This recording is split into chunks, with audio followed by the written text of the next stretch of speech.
G'day and welcome to this video on wood turning. My name is Gary and I've been turning for approximately 20 odd years.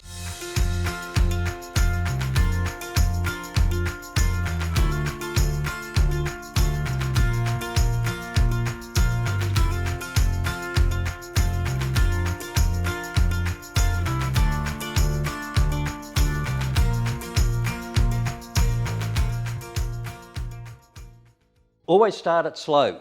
And if you have a variable speed lathe, you got your control down here, I can crank it right down to low and then I can wind it up to the speed that the lathe is telling me where I should be running. But if I rest my fingers on the lathe bed, I can feel little vibrations. If I start to get heavy vibrations coming through, it's too fast. The timber's out of balance, things aren't right. You can back the speed off. In saying that, some of you may be new to wood turning. Choose a speed that you feel comfortable with. Just because I might turn at 3000 RPM, you may only feel comfortable turning 1500 RPM. There is no set angle. Sharpen it to suit your preference. I sharpen all my tools with the help of jigs. Therefore all my cutting angles and shapes are always the same. When I first started turning, I tried sharpening freehand. This was a disaster. You may see other turners sharpen freehand, but ask them how long have they been doing it for. Practice makes perfect.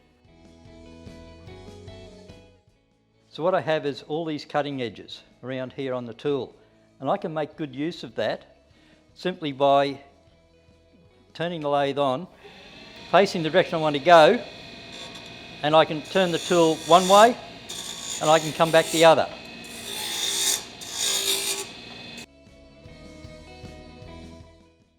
Okay, this time I'm using our spindle gouge. It's a fingernail spindle gouge, and I'll use that normally for shaping the round to beads or coves or whatever else it is I want to create on the wood.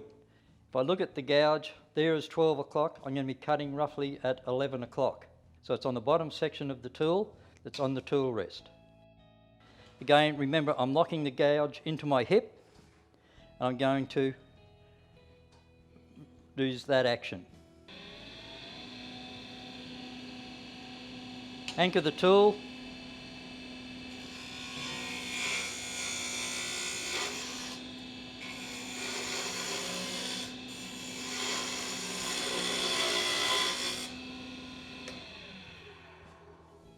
And if you check the surface, you'll find it's fairly smooth. And the reason for that is, as the bevel is rubbing, I'm actually burnishing that piece of timber after I make the cut.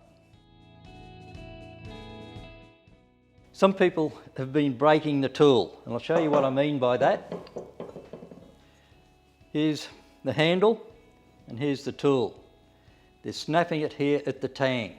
The reason I come across is probably new turners to wood turning, not understanding the principle or where this tool is used. As I showed you before, we have these two ears up the top, and if they dig those in, that's going to put a lot of pressure on the tool rest and also on here, and there's I guess a weak spot here, and that's why they're bending or breaking. Continental roughing gouge or continental spindle gouge. Both tools are manufactured from a forging process. They take a flat piece of steel and they bend it round to create this shape.